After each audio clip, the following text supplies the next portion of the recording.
all kind of agree for the most part. The '90s was the twilights at some point, either beginning of the end or the end. And according to Bobby, by the '90s, there were wars in Philly, there were wars in Boston.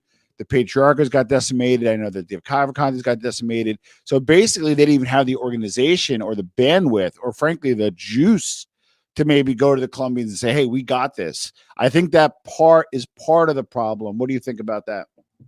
Well, I will say there's one comment I want to talk about. I think Dre to 5K is totally right. Like, I think there is a lot of hype that they weren't selling drugs. Look, I don't know if within Genovese's and certain families that, but the Gambinos, they definitely were. And if you go down to Philadelphia, I've talked with you before about Long John Martirano, who was selling drugs under Angelo Bruno. He was the meth guy in Philadelphia. Everyone was buying P2P off Long John. So again, remember, this was all going on. Bruno was letting people move drugs. Yeah. Everybody was moving drugs. But as far as just that, I think that's a great point. I mean, we'll never know how much exactly they were making. But remember, even during the Gotti reign and right before the Gotti reign, who was selling drugs? Ruggiero, Gene Gotti. Yeah. I mean, they were all selling weight. Well, the reason why Angelo got involved, in my opinion, was his brother passed, and his brother was a big time drug dealer. That's why he didn't want to get made. And I think he inherited it. I think it was like this fell in his lap, and it was big money.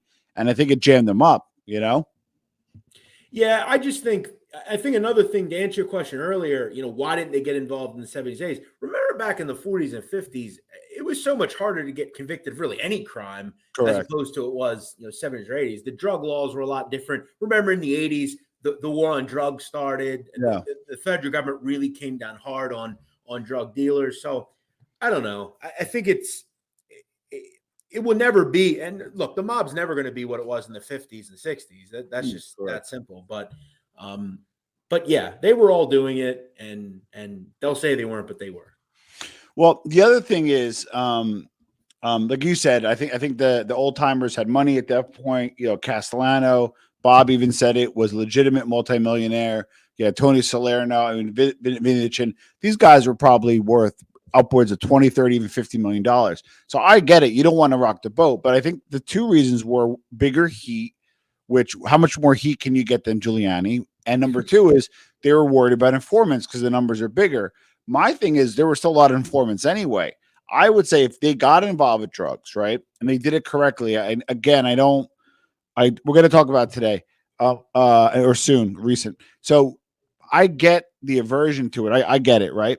But also conversely, if they got involved with it because they had the infrastructure, that would have brought a fuck ton of money in it. With money buys power, right? Yeah. So I want to kind of, and I know you appreciate. Remember though, Tom, this is why the mob as well. I mean, other than the law enforcement angle, because let's remember, there's no group that's been targeted more in history than the mob. It's that simple. Like for decades, the FBI didn't even know that black organized crime existed. Chinese didn't even know that. Like, go down to Chinatown, which is like blocks away from Little Italy. They had no idea that Tongs were running Chinatown forever. And they were making Johnny Yang was making big money on heroin in Chinatown. Correct. So, I think that was obviously a part of it. And again, no one had more law enforcement attention than they did.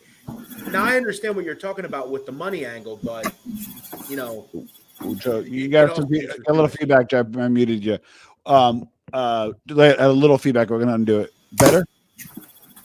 Good? Yeah, I don't. Everything's off. Only. Oh, it's better now for me. Better. Good for you. Yeah. Yeah. Okay.